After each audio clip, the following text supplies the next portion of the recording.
Hi, folks. Welcome to Strange Studies of Strange Stories. We're going to get rolling on a month of science fiction in a moment, but even though we no longer go by the H.P. Lovecraft Literary Podcast, we still want to let you know when cool things are happening in the worlds of H.P. Lovecraft, and that includes a new game on Steam called Dreams in the Witch House. That's right. Atomic Brain Games brings you this point-and-click adventure in an open RPG that is an adaptation of H.P. Lovecraft's Dreams in the Witch House. You guide Walter Gilman as he prepares to face the dreaded May Eve witch ritual in legend-haunted Arkham.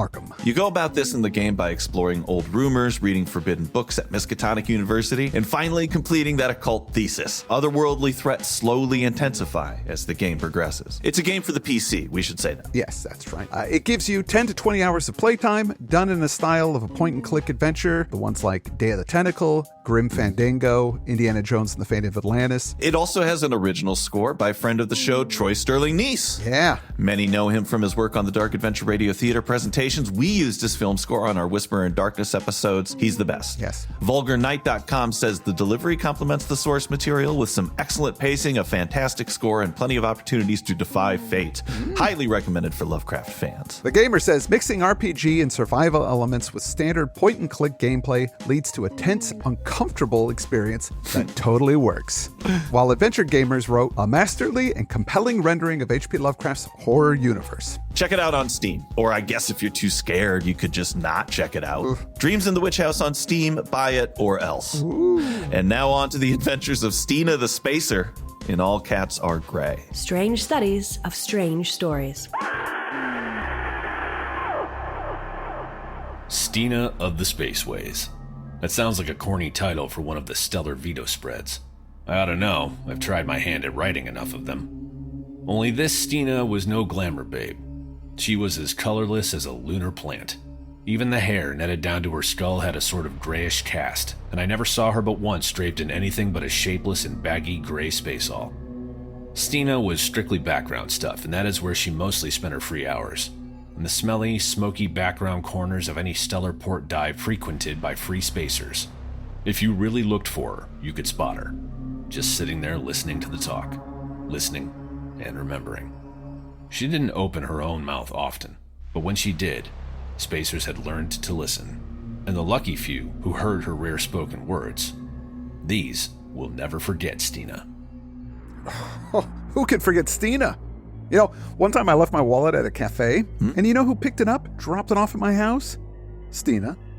Really? And back in my dating days, there was this girl that broke my heart. Yeah. And you know who stayed up with me all night when I was crying my eyes out, rubbing my back? Stina. Wow. Back rubs. Yeah. And that guy that I killed, remember that? You know who helped me bury the body and cover up the evidence? Stina. Well, that's amazing, because Stina is a character in this week's story, All Cats Are Gray by Andrew North, i.e. she doesn't exist in the real world. So I would be worried about you having this relationship with Stina, a fictional character, except I'm a little more concerned that you just admitted to murder. Did I? Yeah, I think you said something like, that guy I killed? Well, I didn't say who that guy was, so you can't have a murder without a victim. Oh, that's true. Guess it'll have to remain a mystery. Here's a mystery that I can solve for you. Andrew North, Yeah. author of today's story, that's actually a pen name for science fiction writer Andre Alice Norton. Oh, good. Because we're doing science fiction this month. In fact, We are. We're pulling a few stories from the anthology The Future is Female, edited by Lisa Yasek. And this story is in there from 1953, and since Andre Norton is a woman, it all makes sense now. That's one mystery solved. Here's another one. Who is that reader? Why, that reader was Andrew Staten, joining us once again. He's the best. Andrew's an actor and all-around geek, his words, living in Los Angeles, regularly available for work, including voiceover. You can find him under Strength24 on Twitch, where he regularly streams indie horror games on Thursday evenings at 8 p.m. Pacific time. He constantly has to remember to wear the brown pants, as chat will do their best to scare the hell out of him. Oh, Wait, did you just get the hell scared out of you? I just did by hearing about people getting scared. It scared me. So empathetic. Thank you, Andrew.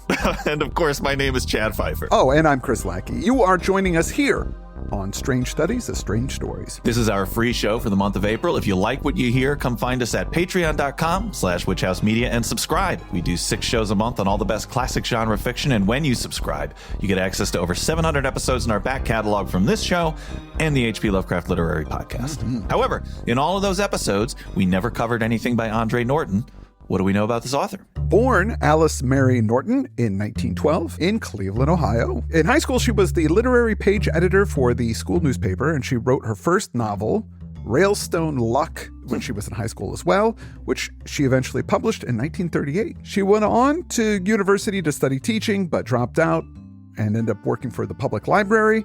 She was really into fantasy and science fiction, and she legally changed her name to Andre Alice Norton to try to sell more stories. Because it sounded like a man's Yes. name? Yeah. She was a librarian for much of her life while she was publishing, 18 years in the Cleveland library system alone. I was reading this interview with her from 1996 in which she said this: "To me, the sense of wonder means that a book becomes so alive to someone that they remember it for a long time afterwards. I remember experiencing it when I first read The Face in the Abyss by A. Merritt. I would buy thrilling wonder stories, planet stories, amazing stories, astounding stories, and others. This was in the days when one had to hide these types of magazines because they were considered by some to be so trashy that a person would not want to be seen in public with them. Some of my favorite writers of that era were Eric Frank Russell, Edmund Hamilton, we haven't read those guys, Lee Brackett, C.L. Moore, those we have read, and others. The biggest bookshop in Cleveland also had a sales table where they placed books that hadn't sold during the Christmas season. One book, which I recognized right away, was The Outsider and Others by H.P. Lovecraft, the first Arkham House book. It was priced at $1.50. I bought it and still have it today." Nice. That's awesome. So I think Norton would be right at home on our show. Something else in that interview that struck me as interesting. She said, "I was a children's librarian at the Cleveland Public Library for over 20 years, from 1930 to 1951. Each month, the librarians would receive a book to review. If there was some objection to the book and we still wanted it, we would have an opportunity to defend it. I remember getting The Hobbit, and nobody had heard of Tolkien, so I had to argue for it like mad." Imagine being a children's librarian and having to make an argument for putting the Hobbit in your library. Yeah. I mean, The Hobbit wasn't always The Hobbit. It was just The Hobbit. But what was it about it that made people go, no, pass? I don't know. She had another book that she had to argue for that was called, like, The Moon is Hell. And I get that, because hell's in the title or whatever, but the Tolkien I don't understand. She had her first book published in 1934, a young adult historical fiction book called The Prince Commands, Being Sundry Adventures of Michael Carl, sometime Crown Prince and Pretender to the Throne of Morvania. That is a long title for a book. And for a bit, she worked at the Library of Congress from 1940 to 1941. She had her first sci-fi story published in 1947 in the inaugural fantasy book magazine. It was called, the story, The People of the Crater. I wonder if working for the Library of Congress is sort of like the Hollywood for librarians, you know? Oh, yeah. Getting on the road and trying to get a job at the Library of Congress. We know a few librarians, so we should ask them. We should. However, by 1958, she became a full-time writer, and she has written tons of short stories and novels. She was nominated twice for Hugo's, 3 times for World Fantasy Award, and got the Lifetime Achievement in 1998. I read that she worked with Robert Bloch on a book called The Jekyll Legacy, or The Jekyll Legacy, if you want to be that kind of guy, which I do. They did alternating chapters where she wrote from a woman's point of view and he wrote from a man's point of view. She also talked in that interview about hanging out with Arthur C. Clarke. It seems like Andre knew everybody. Yes, she was a founding member of the Swordsmen and Sorcerers Guild of America with Lynn Carter. Wow. As far as I can tell, her best-known novel is called Witch World. Witch World, as in a world of delicious witches. That's a fantasy novel. Yeah. I saw the Ace paperback cover. I looked it up, and there's a guy dressed like a toucan. He's like in a bird costume, holding a ray gun. There's a big castle in the background, which I guess is where the witches live. I don't know. But it says one man against a wonder planet. It's not what I thought a Witch World type book would be. Wait, there's a planet of witches. I guess it's a whole planet of witches. And I had read in the synopsis that he was some World War II soldier who got transported to it, some mystical John Carter of Mars type way. I don't know why he's got a ray gun, but it looks pretty good. A guy in a toucan suit, I'm sold. I just looked up the picture. Yep. You have described it accurately. I don't understand. I'm not making that up. But I want to know more. She was a force of nature, this woman. J.M. Cornwell called her the grand dame of science fiction and fantasy. She has more than 300 titles published over at least 60 years of being alive and a writer. They even created an award in her name, the Andre Norton Award for Young Adult Literature. And check this out, she gamed with Gygax in 1976. In Wisconsin terms, that's the biggest deal of them all. Yeah. They just had GaryCon not far from here in Lake Geneva last week, which I think is like an old school D&D convention. I don't know if it's not every role-playing game, is it? It's just... I don't know. I know that Gen Con started off in Lake Geneva. Right. And now is in Indianapolis.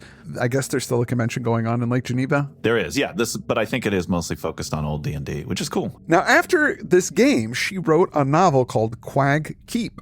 I've got a short synopsis from Wikipedia. I just want to read it to you. Martin, a player in a game of Dungeons & Dragons, touches a figurine of a warrior and is unwillingly transported into the body of Milo Jagan, a warrior of the city of Greyhawk. Milo/Martin gradually meets others likewise transported to this world. Bound together by forces they don't understand, the players struggle to trust one another. Under the compulsion of Aegeus, everyone is forced to go on a quest. They eventually confront the one controlling them, the Game Master, and battle with him to regain control of their lives. Although they win, they find they cannot return to reality and must remain in Greyhawk. Rather than splitting up, they realize they make a good team and decide to continue their adventures together. That sounds a lot like the Dungeons and Dragons cartoons. That's what I from was the thinking. 80s. I was the exact same thing. It sounds like that's where they kind of stole the idea for that show from. I know there's a D&D movie out, but I kind of always wish they would make that story because I think that it brings in what's cool about tabletop role-playing games, like that idea of going into the game. Yeah. I always thought it was just a neat premise. I haven't seen the movie yet, but I'm looking forward to it. Well, maybe they do that. Maybe Chris Pine's on a roller coaster, and yeah, I haven't seen it yet. I don't know. Yes, I do know that there is an Easter egg in the movie, or at least it was in the trailer, where the characters from the Dungeons & Dragons cartoon are in the background in a scene. They're all standing together. Oh, for real? Yeah. See, I'm going to go see it now. That's enough. That's all I needed. In the early 2000s, she and author Gene Rabe were going to write a sequel, but unfortunately, Norton died in 2005 at the age of 93. Good on her. I mean, typically when we get to that part of the bio, it's always a little sad. Mm-hmm. We're like, okay, let's get into the story because that bummed me out. But making it to 93 is pretty amazing. Oh, and she was still kicking ass. Up until then, she was ready to do another book. I'm sure that if she heard me saying, that's good enough for you, she'd be like, screw off. I could have used another 10 years, another 20. This story, All Cats Are Grey, was first published in the August-September 1953 issue of Fantastic Universe Science Fiction magazine. Speaking of odd art on covers, I looked up that specific issue that this was in, and it has the Statue of Liberty half buried in the sand on the cover. This may be 10 years before the publication of the book, Planet of the Apes. Right. So I'm not sure if it's related or what story is being illustrated, but I just found that curious. Yeah. As an image. I didn't know much about this one going in other than it was like a swashbuckling Star Wars-y kind of space adventure. And that seemed like a good way to shake off those Draculas from last month. Oh, yeah. Just totally different. It's a weird title, though. It sounded familiar to me. Well, the phrase All Cats Are Grey is in full, All Cats Are Grey in the Dark, which is a reference to having sex with someone that is not attractive or of a lower station than you. And it seems to be a UK thing. And also there's a French version of the phrase, which means the same thing. I mean, I've heard it before because it's a song by The Cure. Yes. Which I'm sure you've heard as well. Although I looked up the lyrics to that song. It has nothing to do with Stina of the Spaceways. Nope. I think probably the phrase has some non-sexual connotations as well, i.e. we're all the same when you strip away appearances, or infrared vision, we're all gray. But it's a weird one. You know, I had black cats and they did not look gray in the dark. They just looked more black. By the way, if all cats are gray in the dark, dark would be no light. So you couldn't see it at all. There's a lot of problems already with this saying. Also, why are you having sex with cats? That's illegal. Wait, no. That's not. Anyway. Especially cats below your station. This story is not about any of that. It has a cat in it, and there is a lack of color, and that's all you're going to get. The title is a clue to the conclusion of the story, as we'll see. Now, the blurb in the magazine before the story in Fantastic Universe is definitely not something that you would see today. Mm-hmm. It has some antiquated phrases in it. It says, under normal conditions, a whole person has a decided advantage over a handicapped one. Oof. But out in deep space, the normal may be reversed, for humans at any rate. Yeah. A whole person, the normal, handicapped, you know. But maybe a person with a disability will feature in this story, I thought, and demonstrate why you shouldn't say they're not a whole person, because they will have an unforeseen advantage as a result of the perceived disability. Mm-hmm. And that definitely is the idea of the story. I thought it could have been a little stronger with the specificity of the disability, but let's get into it. All right. The narrator is talking about this woman, Stina. She's a working class space woman. Not pretty, but dependable and likes to keep in the background. And she hangs out in space dive bars. She didn't open her mouth often, but when she did, spacers listened. She's a respected older woman, And I'm guessing that she's older because they refer to her hair having a grayish cast to it. Not a typical protagonist for a 1950s sci-fi story. No, she's kind of like the Millennium Falcon of characters too, the way you said that. Not pretty, but dependable. The pulpy writing in that opening certainly told me I was reading a pulp 1950s sci-fi story, even if the character's a little off for what we would normally get. The narrator is a pulp writer. It says, I've tried my hand at writing these stellar Vito spreads, and maybe not successfully, I thought. It doesn't say that he published them. No. Even little things in that beginning, like she didn't open her own mouth often, made me want to get my red pen out and slice some words. Did you have to say her own mouth? Is she opening other people's mouths? Quibbles, but, seemed like this thing might have been dashed off quickly. Or maybe she's trying to really capture this character of the narrator, that he is pulpy and he does write silly things. Yeah, that's a good point. I haven't read the rest of her stuff, so I'm not sure. She drifted from port to port, taking whatever work floated her way. She helped lots of people over the years, and she is very respected. She's an expert operator on the big calculators, it says, so she can work anywhere. And I know that's computers, but I was imagining gigantic Texas Instruments calculators floating through space. Nice. Maybe saddled up with a space cowboy on them for some reason. It says, but it was Stina who told Bub Nelson about the Jovan moon rites, and her warning saved Bub's life 6 months later. It was Stina who identified the piece of stone Keen Clark was passing around a table one night, rightly calling it unworked slitite. That started a rush which made 10 fortunes overnight for men who were down to their last jets. So she knows stuff, and she doesn't need to profit from it. She'll go ahead and pass that information out to the betterment of others. Yeah. I'm goofing on the writing a bit, but I really do like this character in a genre full of Zapp Brannigans. It's cool to have an older woman who fades in the background and knows things. Yeah, she's cool. Now, the narrator says that she cracked the case of the Empress of Mars. And that's the story we're going to get. Normally, she wouldn't take money for any advice that she gives, but this guy, Bub Nelson, gave her a gray cat called Bat for helping him out. It was in a dive bar called Free Fall, and I like this introduction here. It says, about a year after the Jovan affair, he walked into the Free Fall one night and dumped Bat down on her table. Bat looked at Stina and growled. She looked calmly back at him and nodded once. From then on, they traveled together, the thin gray woman and the big gray tomcat. That's great. And I also like that when she does help people out, she doesn't take money. It's very A-Team, 80s action show, roaming from port to port, having episodic adventures, but doing things because you want to set stuff right, not for pay. I'm sure at some point Stina had to fight off some galactic developers who were trying to get some alien race to sell their land. I'm sure that even in space they had Uzis. Yeah, but as the author says, this is really the story of Stina, Bat, Cliff Moran, and the Empress of Mars, a story which is already a legend of the spaceways, and it's a damn good story too. I ought to know, having framed the first version of it myself, i.e. somebody had to rewrite it for him. Now that we have this set up, the narrator gets into the story. It's Stina, Bat, and this guy Cliff Morton. They're at the Rigel Royal, another space bar. Cliff has had a run of bad luck and is drinking it up until he runs out of what little cash that he has left. He is on the verge of losing his ship to creditors. It all began on the night that Cliff Moran blew in looking lower than an Ant-Man's belly and twice as nasty. He'd had a spell of luck foul enough to twist a man into a slug snake, and we all knew there was an attachment out for his ship. Ant Belly. Stina, with Bat around her shoulders, comes up to him. She explains that the Empress of Mars is going to appear again. Now, this is an old derelict pleasure cruise spaceship that for the last 50 years has been on this huge orbit, wide orbit, and it comes around like clockwork. People have tried to claim it in the past, but nobody has. Those who ventured into her either vanished or returned swiftly without any believable explanation of what they had seen, wanting only to get away from her as quickly as possible. The Empress of Mars was just about the biggest prize a spacer could aim for, which is a great setup. We have all our basic setups on this show in general, an inherited mansion, somebody walking across the moors, etc. But now that we're Strange Stories and we can do science fiction, we can add to that derelict spacecraft as a setup. I also like that people traveling in space are called spacers. When I sent the readings over to Andrew, it says in the first paragraph that she wears a shapeless and baggy gray space all. And just in case he didn't get to read the story before recording, which is sometimes the case, I have to explain and give context to things. So I had to write, just so you understand, space alls are the same as coveralls or overalls, but in space. Stina is keen on trying to help Cliff claim this prize, and he's desperate enough to agree.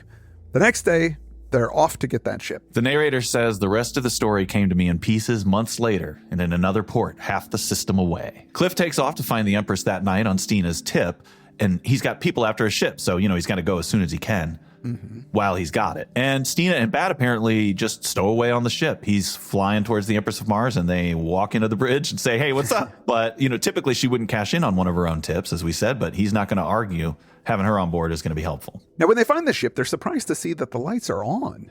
And it's not totally dead in space. Cliff attaches the magnetic lines, and they board the ship. It still has life support, and there's still air on board, which is very strange. There's the faint smell of corruption in the air, and Bat is sniffing like crazy. They split up and have a look around. It's sort of like the Titanic, in that the passengers were extremely wealthy. All their goods are still around. There's doubtless a candelabra sticking out of the treasure somewhere. As Dan Pratt says, candelabras are to treasure what baguettes are to groceries. It's the thing that sticks out to let you know what's inside. Stina goes into one of the rooms and she sees all these amazing silks and opulence. There was a lavish display of silks trailing out of 2 travel kits on the floor, a dressing table crowded with crystal and jeweled containers, along with other lures for the female, which drew Stina in. That sort of surprised me because she doesn't seem like the type to care about that kind of stuff. As she looks, she sees something. She pretends not to see anything, and she picks up this bottle of perfume. A bracelet on the bed rises up, and then it just drops back onto the bed. Bat starts hissing, what the heck is going on here? She put down the bottle. Then she did something which perhaps few of the men she had listened to through the years could have done. She moved without hurry or sign of disturbance on a tour about the room. And although she approached the bed, she did not touch the jewels. She could not force herself to that. There is some sort of invisible presence in the room, but she is able to play it cool. The thing leaves the room, or at least she thinks it does, because Bat follows it and she follows Bat. Yeah, Bat is howling at this thing intermittently. It says, Stina strolled behind him, holding her pace to the unhurried gait of an explorer. What sped before them both was invisible to her, but Bat was never baffled by it. They must have gone into the control cabin almost on the heels of the unseen, if the unseen had heels, which there is good reason to doubt. Woo! Oh my goodness, a creature with no heels? Get me off this ship! She enters the control room. Cliff is there working, trying to get the ship back in order. To human eyes, they were alone in the cabin, but Bat still followed a moving something with his gaze, and it is something which he had at last made up his mind to distrust and dislike. For now he took a step or two forward and spat, his loathing made plain by every raised hair along his spine. And in that same moment, Stina saw a flicker of vague outline against Cliff's hunched shoulders, as if the invisible one had crossed the space between them. There's a mystery, which was kind of hard to figure out. It says, but why had it been revealed against Cliff, and not against the back of one of the seats, or against the panels, the walls of the corridor, or the cover of the bed where it had reclined and played with its lute? What could Bat see? So it's invisible in front of all of these other things, but not Cliff's gray space all? Is his space all gray? I'm not sure. It just says a flicker of vague outline against Cliff's hunched shoulders, so I'm not sure. Now Stina has a plan. She takes off her space alls and she puts them on the back of the chair. Bat is going nuts, howling and spitting, and Cliff, he finally takes notice of this. She asks Cliff for his blaster, and he calmly hands it over to her. Just stay where you are, she warned. Back, Bat. Bring it back. With a last throat-splitting screech of rage and hate, Bat twisted to safety between her boots. She pressed with thumb and forefinger, firing at the space alls. The material turned to powdery flakes of ash, except for certain bits which still flapped from the scorched seat, as if something had protected them from the force of the blast. Bat sprang straight in the air with a scream that tore their ears. What? Began Cliff again. Stina made a warning motion with her left hand. Wait. She was still tense, still watching Bat. The cat dashed madly around the cabin twice, running crazily with white-ringed eyes and flecks of foam on his muzzle. Then he stopped abruptly in the doorway, stopped and looked back over his shoulder for a long, silent moment. He sniffed delicately. Stina and Cliff could smell it too now, a thick, oily stench, which was not the usual odor left by an exploding blaster shell. Hey, we got some action. That quickly ended. Yeah. Bat raised his head as he passed Stina, and then he went confidently beyond to sniff and spit twice at the unburned strips of the space all. Having thus paid his respects to the late enemy, he sat down calmly and set to washing his fur with deliberation. Whatever it was, she killed this thing. Yeah, I thought that was kind of strange. She doesn't know anything about this creature. It didn't do anything malicious. It just walked around. She just murdered it. Yeah. Wasn't that kind of strange? I did find that strange, yeah. Now, Bat gives the all clear, and Cliff wants to know what the hell is going on. And this is the big reveal. Gray, she said dazedly. It must have been gray, or I couldn't have seen it like that. I'm colorblind, you see? I can only see shades of gray. My whole world is gray. Like Bat's, his world is gray too, all gray. But he's been compensated, so he can see above and below our range of color vibrations, and apparently, so can I. So that's what was going on, if that makes sense. Pretty sure that's not how color works. I might be wrong, and I'm sure our listeners will correct me, but anything that is above the ultraviolet spectrum, it'll look white to us, and anything that's infrared will look black. We can't perceive a color. It'll either look white or black to us. But it's still physical matter that would be blocking your vision from seeing other things. It would create shadows. So it wouldn't be invisible. No. I'm not sure what that was all about. I think that was maybe a poor understanding of science by the author. Not to criticize, but I just did. Now, when it passed in front of the space alls, she could see the shape of it, and then she shot it. Yeah. Somehow the space alls were a different color or different shade that made it visible. I mean, people have come to this ship and disappeared or come back crazy and said they didn't want to go back. So clearly something bad happened there. So I guess that's why she knew it was hostile. But the data, I mean, it could have been something left over afterwards or whatever. And all it was really doing was looking at some jewelry on the bed. And then it went into the other room. I guess she thought it was lurking behind Cliff. That was one thing that I would have felt better about in the stories. We had some assurance of its malevolence.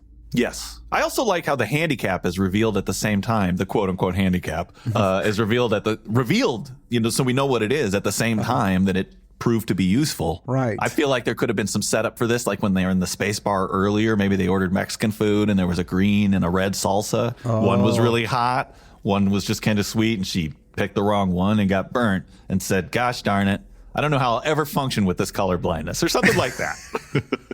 But apparently, maybe the reason she didn't do that is because she's really ashamed of this handicap. Because when she realizes it helped her, it says, her voice quavered and she raised her chin with a new air Cliff had never seen before, a sort of proud acceptance.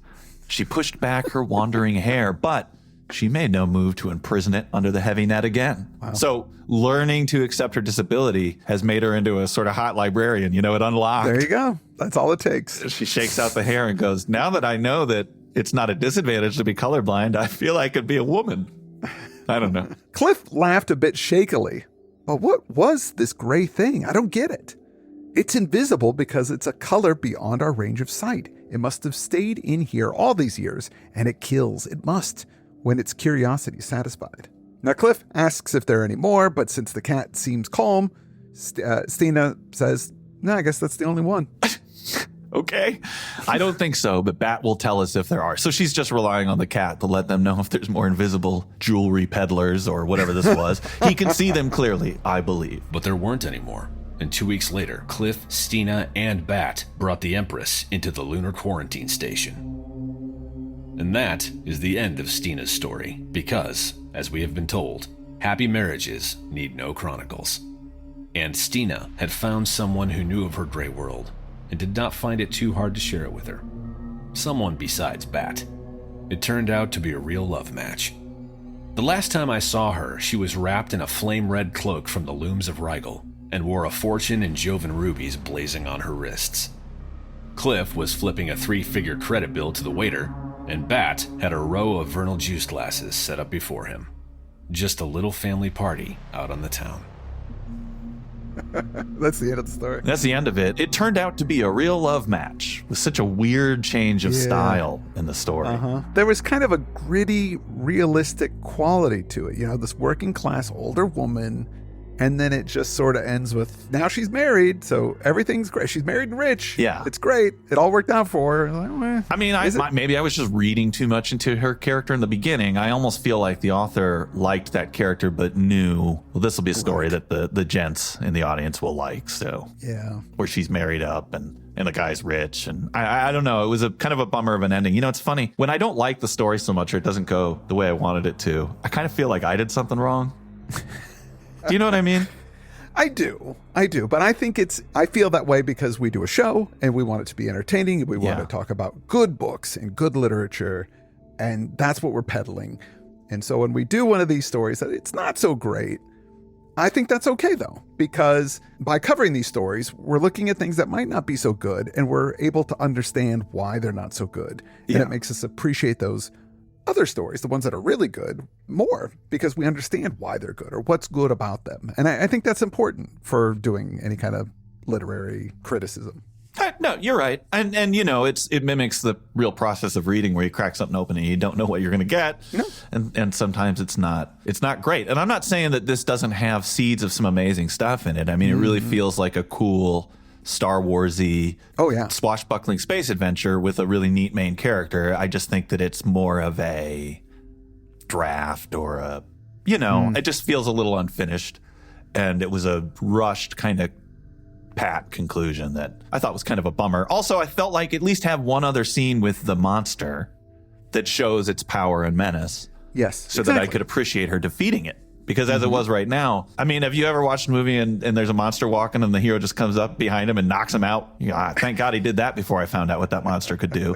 Like, that's never happened. It will happen in the very beginning of a story to show that the character is a badass. That's the only point of something like that. But if you want to show real menace, you got to show the thing is in fact a menace and that it does bad stuff. And its power has to be on display. Right. For us to go, oh boy, that's a challenge. How's she going to overcome that? But we don't even know if the thing was really a challenge. It's invisible. I mean, I guess that's a challenge. There's formula in things, and it's formula, but you still need to have it. Like in a James Bond movie, when Q sets up the car and says it's got smoke bombs, it's got machine guns in front and it can go underwater, you go, I'm going to see all of those things happen. Yeah. And if they don't happen, you'd be like, why did you set it up? It's Chekhov's gun or Sure. whatever you call it. It's the idea that you set this thing up and then you got to use it. With this monster, I wanted to see why it was, you set up that there was a creature in there. You set up that the Empress of Mars was haunted by this creature. Yeah. And I just really wanted to know what the specificity of the menace was. Also that it was like, while she was in the room going through the treasure, that's a little odd. Why didn't it attack her? Yeah. The problem would have been solved if they had a third or fourth character, if you count the cat, somebody that could have been fodder for this thing, that you would have been able to see, oh my gosh, it pounced on this dude and messed him up or killed this guy. One of the doors opened and a woman came out and she was like, what's up guys, I'm the Empress of Mars. And then it just killed her. You're like, oh no, that was the Empress of Mars. That mystery's solved. I'm just spitballing here, man. I'm just spitballing. Yeah, I know. No, that's great. That would have been the best choice for sure. I think so. No, and it's it's easy, obviously, to pick something apart that somebody else has written. I like the telling of the story. It was a fun read, and it's quite short, so I don't not recommend it. Oh no, I'd say dig into it and check out this whole anthology, The Future is Female, because we're going to continue doing some stories from that. Next week, we're going to be covering a story called The Conquest of Gola by Leslie F. Stone. And I believe that's in the genre of a planet that's all female or ruled by all women. Yes. Which was a very popular genre in the 50s for films like Queen of Outer Space. I think that story was written earlier than the 50s, but we'll get into all of that business next week. Hey, I want to thank our reader, Andrew Staten. I do too. Thanks for joining us once again, Andrew. Always a pleasure. Again, you can find him under Strength24 on Twitch, where he streams indie horror games Thursday evenings, 8 p.m. Pacific time. Get on chat. Try to scare him. You might witness him pooping his pants. Oh. That was a weird sound you made in reaction to that. I want to thank our stakers. Yes, thank you to our stakers. They are the ones that make these free shows possible. Again, if you like these shows, you want to subscribe, that's what keeps us going. Without our subscribers, we can't proceed. So please go to patreon.com/witchhousemedia. Keep us in business. If you do enjoy these free shows, the people you have to thank for it are the following: Cryptocartographer, Alistair Brooks, thank you. The Twins, thank you. Angelina Brown, thank you. Evan, thank you so much. And lastly, Eric, Street Pizza Gordon, thank you so much for your support. Thank you guys so much for keeping this show alive. We're going to be back with The Conquest of Gola next week. Until then, I'm Chad Pfeiffer. I'm Chris Lackey, and you've been listening to Strange Studies of Strange Stories at strangestudies.com and Patreon. Strange Studies of Strange Stories.